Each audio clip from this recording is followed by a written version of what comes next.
A $100 dress shirt can cost as little as $6 to make.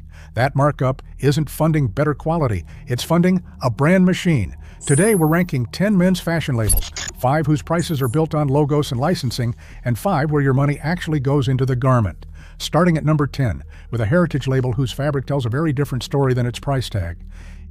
In the 10th place, Tommy Hilfiger sets the stage for the brand markup game. A standard dress shirt from this label often retails for $80 to $100, but the underlying fabric, a 140 grams per square meter polycotton blend, costs just $2 to $4 per meter. When you tally up the full manufacturing cost, including labor, trims, and freight, the landed cost of that shirt is between $6 and $8. The rest of the price is absorbed by licensing fees, retail markups, and a marketing budget that routinely outpaces the cost of materials.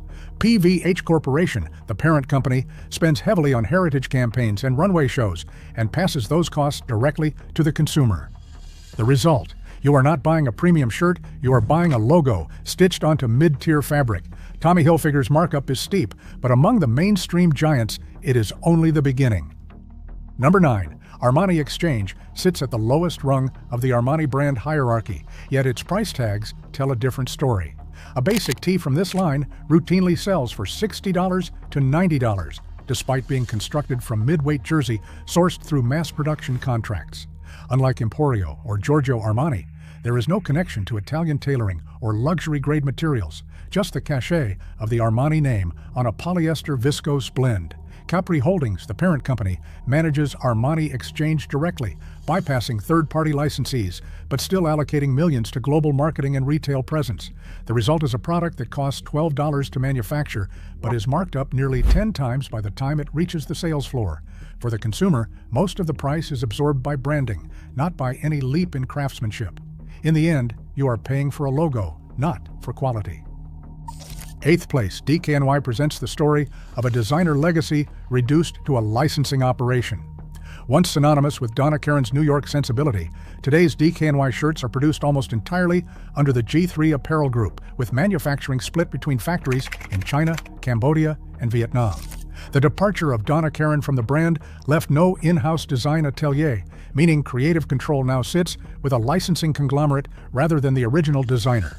Retail prices for a standard DKNY shirt hover between $85 and $120, yet the landed cost per unit is typically around $12, with G3 adding a 20% markup before selling to retailers. The remaining price is absorbed by royalty fees and a complex network of creative services paid to the trademark owner. What's left is a product that trades on nostalgia and a recognizable name, but delivers little connection to the original craftsmanship or design oversight that once defined the label.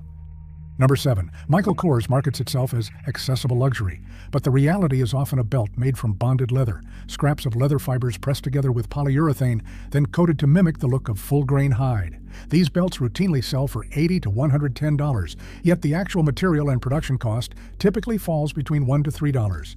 The problem is not just the markup, it is the short lifespan. Bonded leather is notorious for peeling and cracking within 2 to 4 years, especially at stress points like the buckle fold. While the label promises sophistication, what you are really buying is a disposable accessory engineered to look premium until the surface begins to flake away. The verdict: you are paying for the logo and the marketing, not for any lasting value in the material itself. Calvin Klein sets a new bar for brand-driven markup within the same corporate stable. Shirts carrying the Calvin Klein label routinely retail for $120 to $180, yet the production line is nearly indistinguishable from that of Tommy Hilfiger, since both brands are owned by PVH Corporation and often share the same factories in Bangladesh and Vietnam. According to filings from PVH Corporation in 2025, the company commands a gross margin of 59%, a figure made possible by charging a premium for the Calvin Klein logo despite near-identical material inputs and construction standards. The only real difference is the label stitched inside the collar and the marketing budget behind it. This intra-conglomerate price gap is the most egregious. 2 shirts from the same plant, same output, one marked up far beyond the other to support a dual-brand strategy. In the end, the consumer pays top dollar for the illusion of distinction. Verdict: the ultimate price spread for identical output. Number 5. Uniqlo stands out as a mass retailer that brings transparency to the heart of its business model. Every product page lists the precise fabric composition, and for basics like the Supima cotton tee, Uniqlo goes a step further, publishing its licensed use of certified American-grown Supima, a fiber known for its extra-long staple and consistent quality.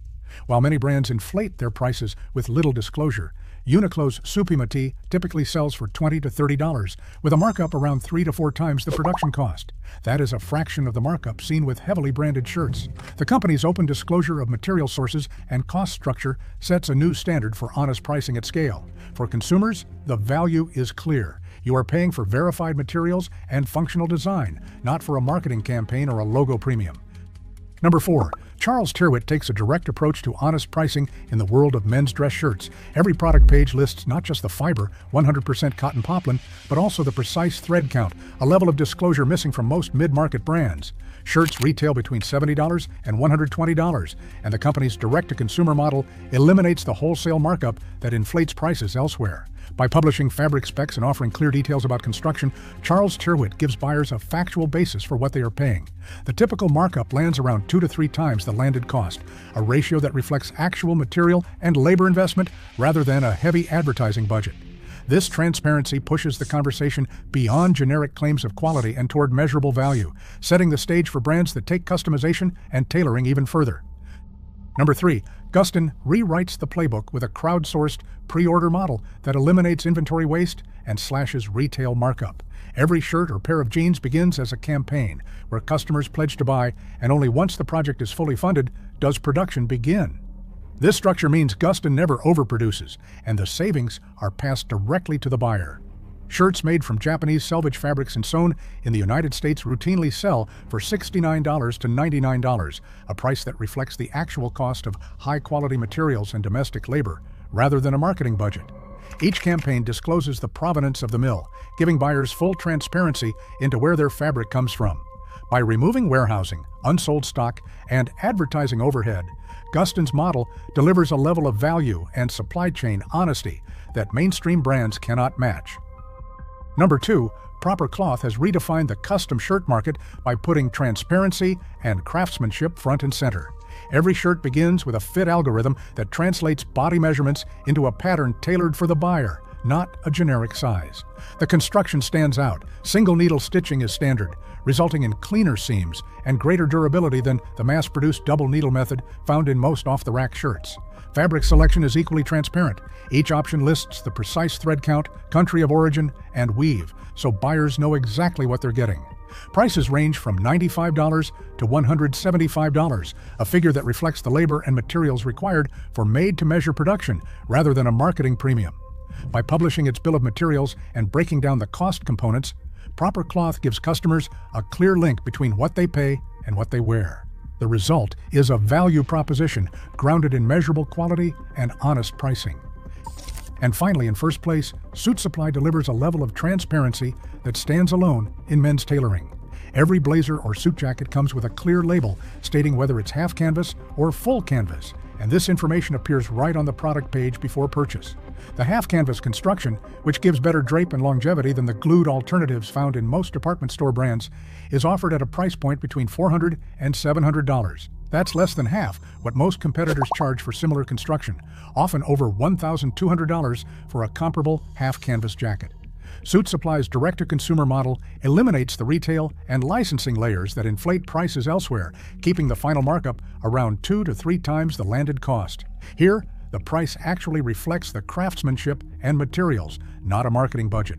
For buyers, this is the rare case where the label, the build, and the price are all in honest alignment. Across all 10 brands, one pattern stands out. Price rarely reflects quality. It is the cost of brand machinery versus real craftsmanship.